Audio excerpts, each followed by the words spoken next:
Tem que começar a contar.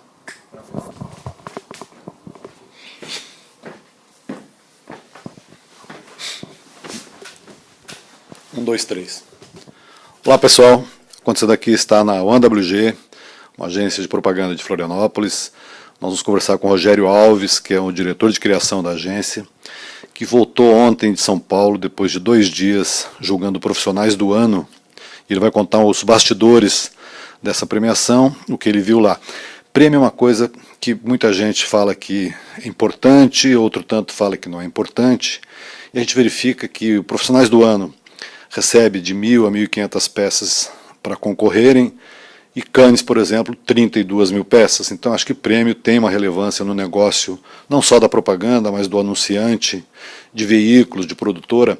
Nós vamos falar um pouquinho sobre isso. E aí, Rogério, tudo bem? Tudo bem, Gerson. Cansado depois de 2 dias? Muito cansado, porém é um cansaço que valeu a pena. Foi muito interessante ver os trabalhos que foram escritos do Brasil inteiro, mais especificamente da região Norte e Nordeste, que foi a regional que eu fiz o júri.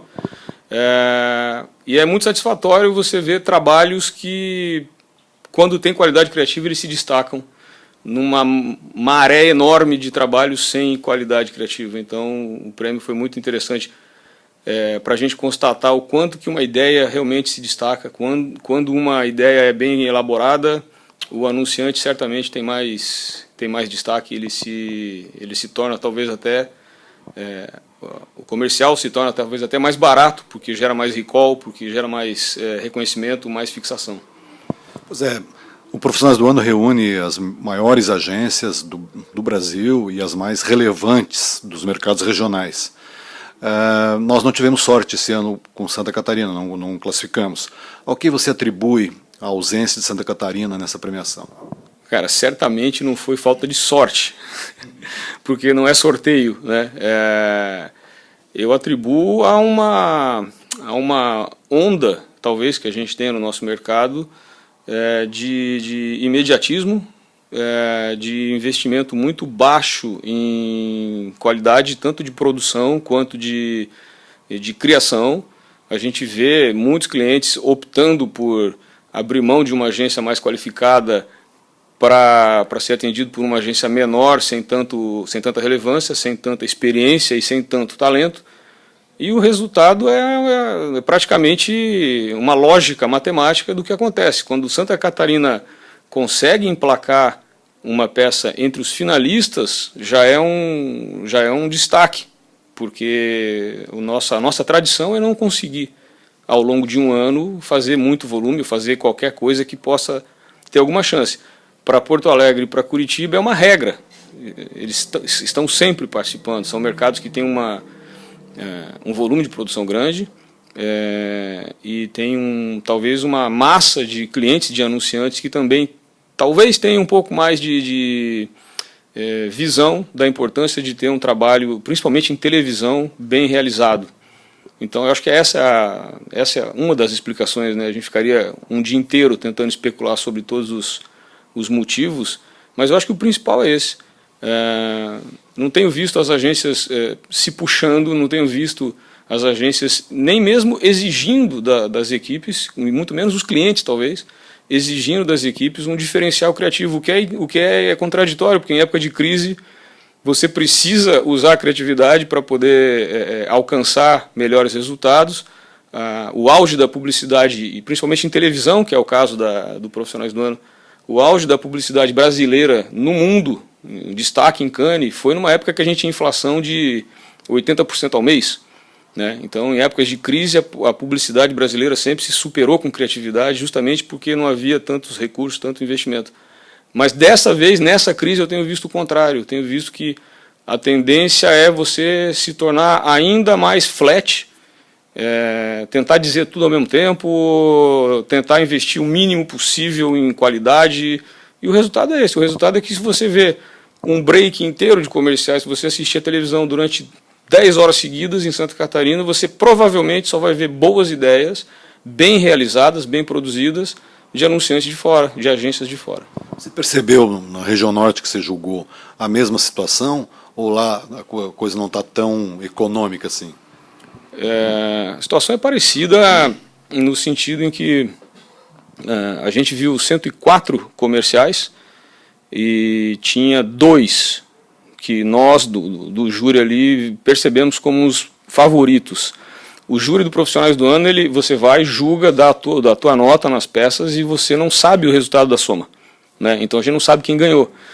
Mas a gente conversa com as outras pessoas que julgaram, era um grupo de 10, 12 pessoas numa sala, e a partir dessas impressões a gente consegue deduzir que aquilo que nós vimos como, nós criativos que estávamos no júri vimos como mais interessante, é o que as outras pessoas que não eram de criação do júri também perceberam.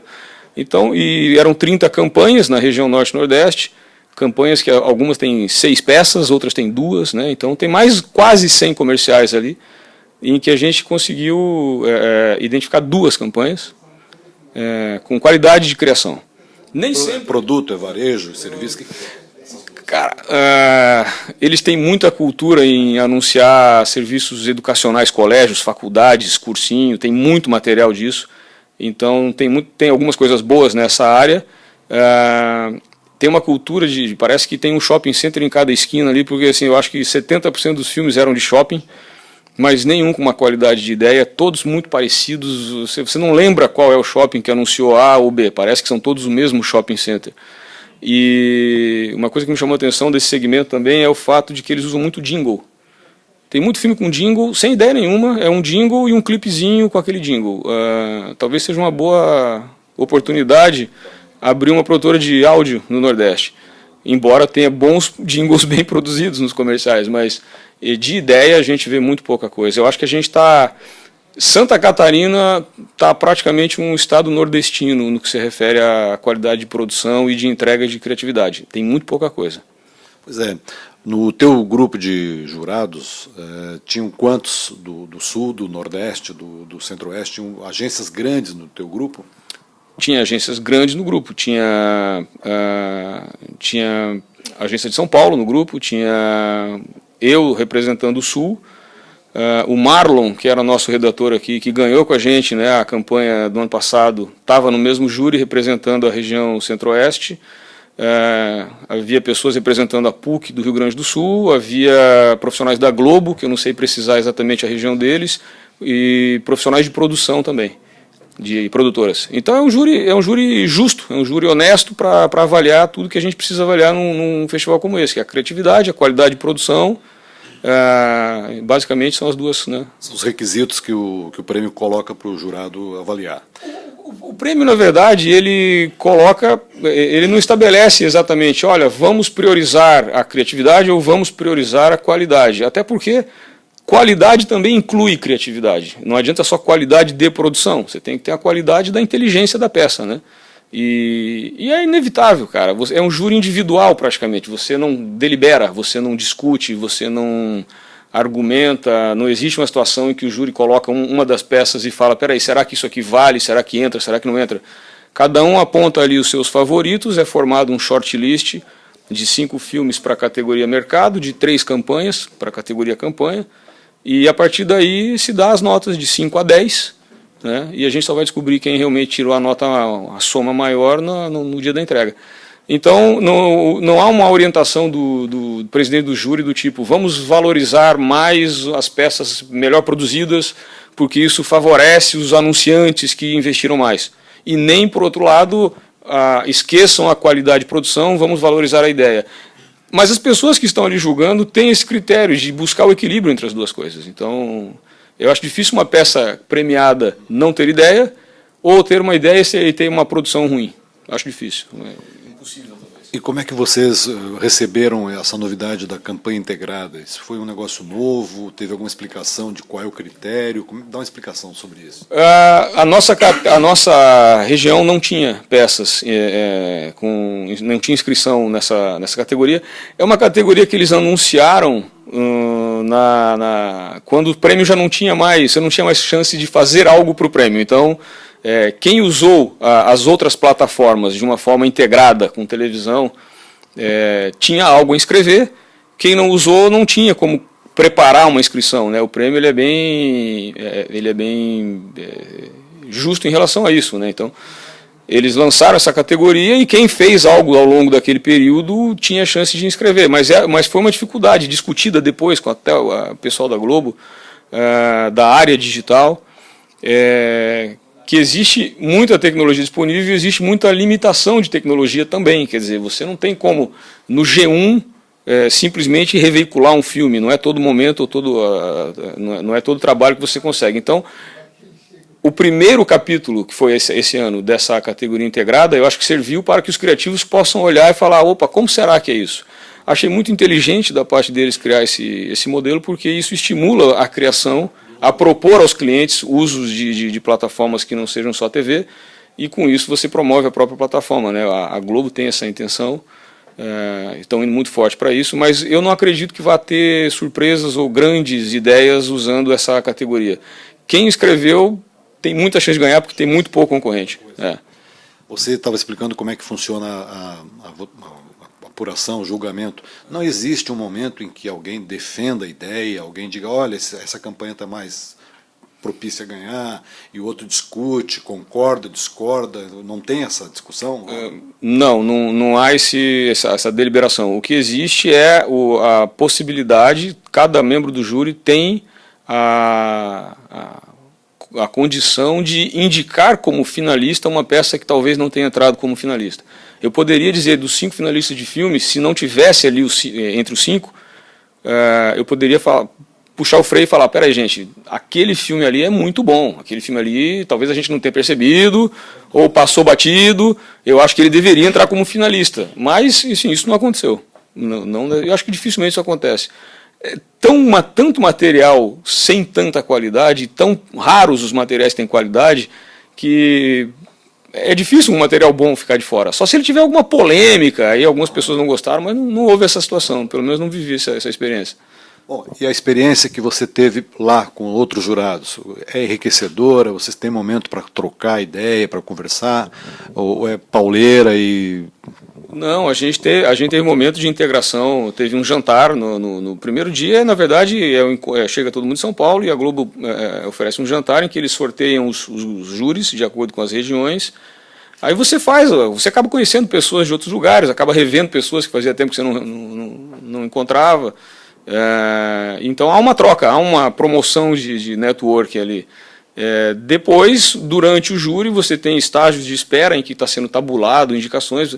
Dá para conversar bastante, dá para discutir bastante sobre o negócio, dá para fazer bastante perguntas de como é que está lá em vários sotaques, né?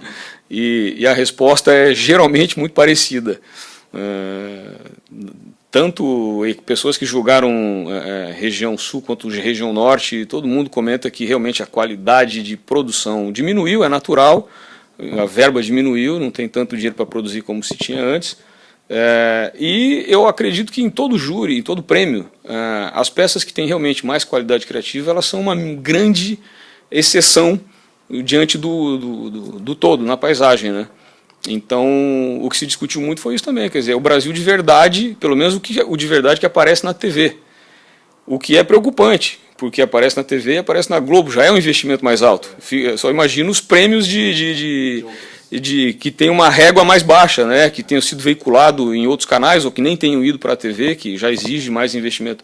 Então, é um alerta, o grande alerta que fica, eu acredito, a grande lição que a gente discutiu, a gente até no aeroporto indo embora encontrou de novo o pessoal e continuou discutindo o assunto, é que qualquer ideia melhor trabalhada se destaca, traz mais resultados. Eu discutia com o Marlon, que era do meu lado, no júri também, lá da Gênios. A vontade era botar um cliente dentro da sala de júri, um anunciante, para ele olhar aquilo tudo, porque ele certamente ia ficar entediado no 30º dos 104 comerciais que a gente estava vendo, e ele ia perceber uma repetição de padrão, de comportamento, de comercial, um vício, um cacuete de falar blá blá blá blá blá blá e colocar um monte de informação e tudo flat, tudo sem chamar atenção, porque quando ele vê o próprio filme que ele encomenda e que muitas vezes ele até afeta muito diretamente na quantidade de informação e na ideia, ele está vendo só a peça dele, ele está olhando todo a sua necessidade de comunicação imediata retratada ali dentro. Mas quando ele vê todos um do lado do outro, ele percebe que aquilo não se destaca. Eu acho que a Globo deveria abrir umas cadeiras de um camarote atrás ali do vidro para eles acompanharem os filmes, entende? Porque eu acho que eles teriam teriam um choque de realidade. Eu acho que isso ajudaria a enriquecer a compreensão do anunciante em relação à importância de ter comerciais, porque ali é TV, né? A gente está falando de um prêmio de TV, mas como é importante ter uma propaganda criativa, ter uma comunicação com um conceito inteligente, mais elaborada, que consiga de fato tocar o consumidor. Bom, vocês tiveram a oportunidade de trocar ideias sobre tecnologia, novas mídias, novas plataformas, a maneira de fazer a comunicação nessas mídias novas, ou não teve esse momento? Eu tive a sorte de, no almoço, estar com um diretor da área digital da Globo na mesa. A conversa não foi muito longa, porque é muito disperso, é muita gente, mas é um desafio que eles próprios, da área digital, estão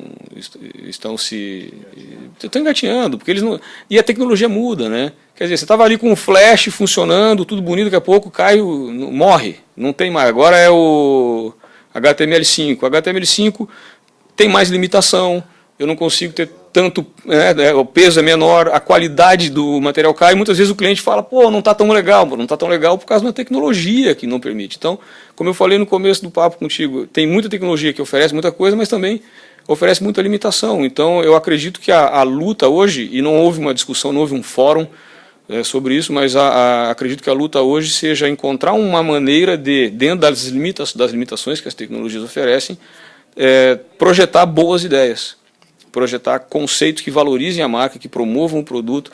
E se discutiu bastante, claro, a questão da primeira e segunda tela, né, dentro de um contexto de que, já que na TV, exemplo, TV, a pessoa, na hora que entra, no programa ela já está com uma segunda tela, na hora da propaganda é muito mais. Ou seja, é mais um motivo para a propaganda chamar a atenção, mais um motivo para ela tentar se diferenciar. Porque as pessoas já estão considerando o break comercial como um som ambiente, né? Ninguém mais está olhando para a TV enquanto está passando propaganda. Então, entrou ali o primeiro comercial, a pessoa já cola o queixo no peito, já começa Então, é preciso estar lá e também estar na segunda tela, ou talvez a TV seja a segunda tela. Mas não houve nenhum fórum, nenhuma conclusão definitiva sobre esse assunto. Eu queria te perguntar o seguinte, você tem uma grande experiência de agência, trabalhou em grandes agências de propaganda, né? Como é que você está vendo essa transformação, essa mudança no modelo de negócio? O que você acha que as agências deveriam, aqui regionais, que você conhece a cabeça de todo mundo, qual é a urgência para as agências? O que você vê que precisa urgentemente fazer para o negócio das agências continuarem sendo profícuos? Eu acho que as mudanças que aconteceram foram muito rápidas, aconteceram muitas coisas ao mesmo tempo, e a impressão que dá é que as agências perderam o chão. Eles foram dormir num modelo rigorosamente organizado e padronizado, quando acordaram tinha caído uma bomba atômica no quintal, né? Então as agências hoje elas têm dificuldade para entender como que ela vai se remunerar pelo serviço que ela oferece. É um negócio que tradicionalmente se acostumou, se ambientou e se formou a partir da remuneração de mídia. E quando você começa a falar em mídias alternativas ou mídias digitais, que já nem são tão alternativas, daqui a pouco a televisão vai ser uma alternativa, né, e não a principal, a remuneração de mídia não sustenta o negócio e as agências precisam encontrar uma forma de apresentar aos seus clientes o valor que elas têm para poderem ser remuneradas pela inteligência que elas acrescentam ao negócio e não pelo agenciamento na compra de espaço publicitário. Esse é o grande ponto de interrogação que eu acredito todo dono de agência se depara todo dia. Eu que não sou dono de agência discuto isso diariamente com os colegas, então as agências precisam encontrar uma forma de mostrar o valor que elas têm. Elas precisam aplicar inteligência e saber cobrar por isso. E, obviamente, vão ter que se focar em clientes que tenham essa demanda, porque não adianta você querer insistir com um cliente que ele só precisa fazer Quem quer comer pastel não vai pagar serviço à la carte, né? E acho que as agências têm que encontrar o estilo de cozinha que elas querem vender e evitar a tentação de vender tudo. Vender pastel, e vender restaurante francês no mesmo endereço. Eu acho que esse é um grande problema que pode aparecer pela frente aí. Muito bom, para encerrar a nossa conversa, que está ótima, mas a gente tem tempos, você tem uma experiência também enorme na área de direção de criação. Você já dirigiu várias equipes, em várias agências, em vários momentos. Qual o conselho que você dá para os diretores de criação novos que estão ocupando os lugares de criativos mais antigos, que estão sendo promovidos e sendo levados à responsabilidade de dirigir um time de criação? Tem que ser gestor, tem que ser criativo, tem que ser enturmadinho. Qual o recado que você dá para um garoto, um publicitário que está entrando pela primeira vez como diretor de criação de uma agência? Eu acho que ele tem que ser o diretor de criação que ele gostaria de ter. Simples assim. Não seja um diretor de criação com quem você não gostaria de trabalhar. E aí vai do estilo de cada um. Tem gente que gostaria de trabalhar com diretores de criação mais democráticos, que também vêm para o brainstorm, que fazem questão de entrar junto na trincheira. E tem gente que preferia um diretor de criação que fica à distância, que deixa o pessoal desenvolver um trabalho e que depois chega para acrescentar. Eu acho que cada um tem que ter o seu próprio estilo, e é inevitável que o teu estilo de direção de criação é muito aquilo que você projetaria para o seu diretor de criação ideal. O meu diretor de criação ideal é aquele cara que senta junto, que está do lado da trincheira, que vai para o ataque na primeira linha, na primeira onda. Então é assim que eu gosto de trabalhar. Agora, não tem uma fórmula secreta.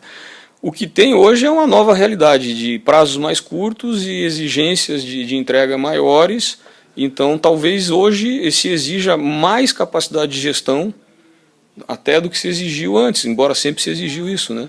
Porque você tem que ter uma visão mais ampla de tudo que está acontecendo ao mesmo tempo e conseguir motivar a equipe, porque um ambiente criativo de uma agência hoje ele é muito mais nervoso, existem muito mais canais, existe muito mais distração, né? Um criativo de 15, 20 anos atrás não parava de 10 minutos para olhar o Facebook, o Twitter, o WhatsApp, as notícias no seu celular ou até mesmo no desktop. Hoje eles param, está tudo ali chamando a atenção.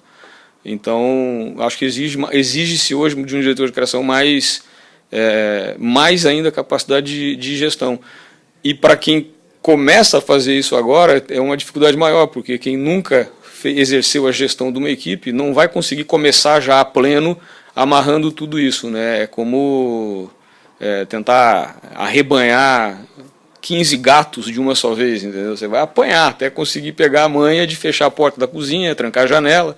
Enfim, eu acho que tem um desafio maior para quem começa hoje, justamente por isso. Tem que conseguir aplicar uma capacidade de gestão que exige um pouco mais de experiência, e se o cara começou agora, ele vai apanhar um pouco em relação a isso. Ok, Rogério, obrigado aí pelo teu tempo, pela entrevista, desejo sucesso para você, até a próxima vez. Até a próxima, obrigado, Gelson. Era isso aí, pessoal, até outra vez. Funcionou? Vamos ver, né? Você que deu play, né? Pô, tava pausado.